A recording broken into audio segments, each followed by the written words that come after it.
Are you ready? Are you ready for your next action? Yeah? What about you? Yeah, cool. Yeah, okay. Clarify. Let's go absolutely crazy. Let's do the old round of applause all the way around. Over there as well, if we can, and over there. Please welcome to the stage. You're going to absolutely love this guy, Chris Walters.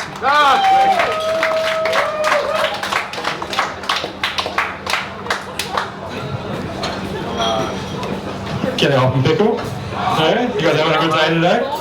Yeah? I've had a great day today. This morning my wife, she broke the news that she's pregnant. Yeah, apparently Jim from next door is going to be a dad. So, well, Jim is actually going to be a dad. It's just that it's his wife that's pregnant. I just like to pretend that she's mine. So I got myself a cleaner, and she straight up looks like Jennifer Lopez. Like, she is that hot. I lose the ability to speak every time she comes over. Eventually I worked up the courage to ask her like what part of South America she was from. She said Italy.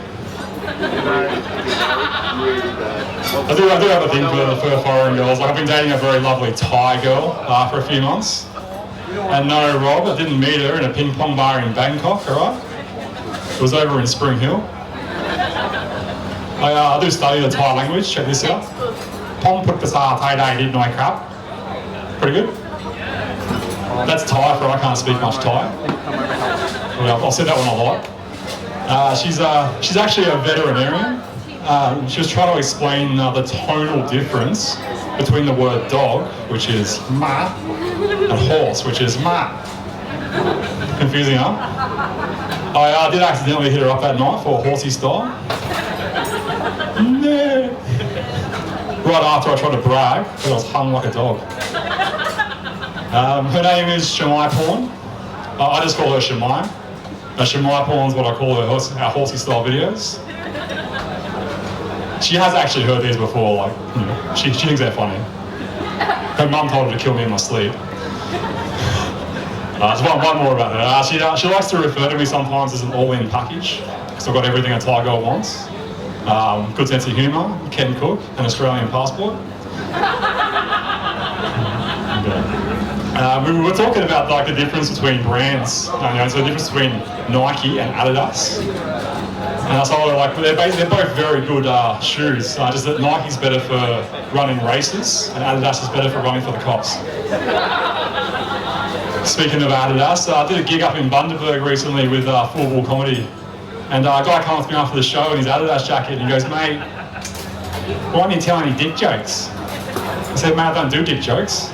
I find them kind of hard." Like, they're generally a bit difficult to swallow, and quite frankly, I think dicks are more of a gag. So I'm going to bang on about my youth for a bit now. I spent quite a long time in the army when I was young.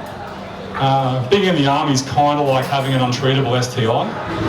The only people that will date you have untreatable STIs, like herpes or children. The army sent me to Afghanistan. A big problem over there is improvised explosive devices, or IEDs. But the Taliban will make them out of anything. Even like a cheap Sony Walkman can be like filled with explosive. By explosive, I don't mean the hit album by Alanis Morissette, Jagged Little Pill. Alanis was blowing up the US charts in '95, and in 2012 she started blowing up Afghanistan.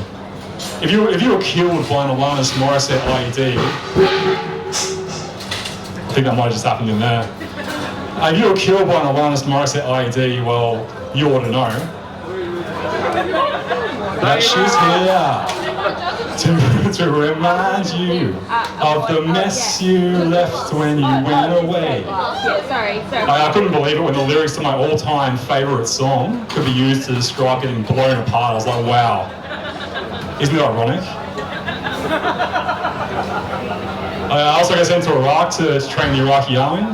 The best way to sort of build rapport with the Iraqis is to just get to know them. And I was trying to explain to this Iraqi soldier that I breed dogs in Australia. He wasn't getting it. I resorted to like charades. Like, mate, I breed dogs. Yeah, make some money.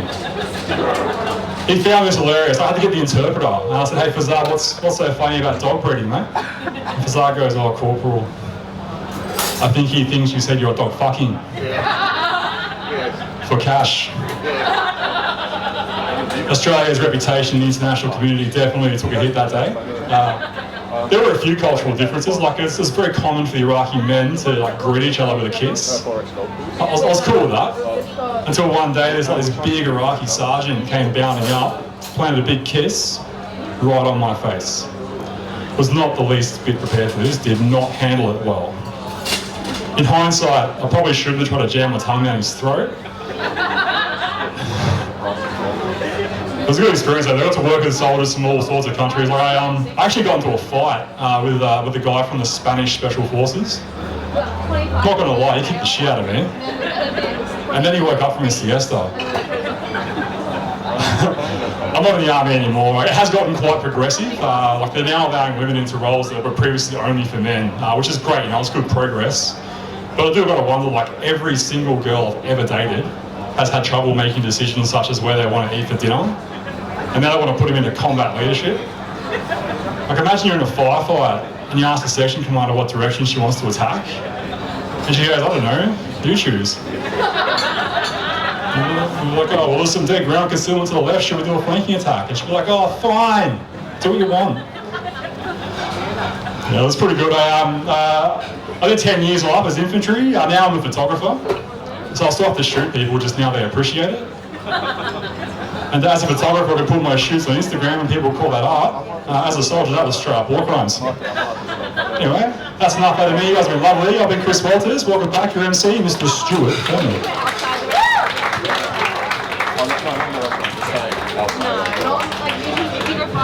Give it up for Chris Walters!